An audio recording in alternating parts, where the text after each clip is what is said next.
Какво означава, ако в рода се раждат само момичета?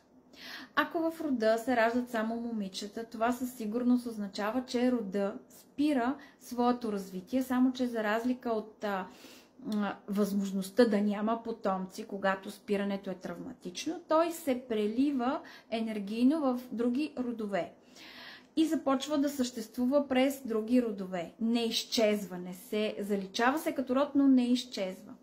Сега, каква е причината да се раждат само момичета, така не мога да кажа. Може да има травми назад, а може самия род да е изчерпал своя жизнен цикъл, защото всеки род, както и всеки човек, си има свой цикъл на живот. Той се ражда, има години, в които има своя разцвет и съответно той в един момент изчезва от лицето на земята.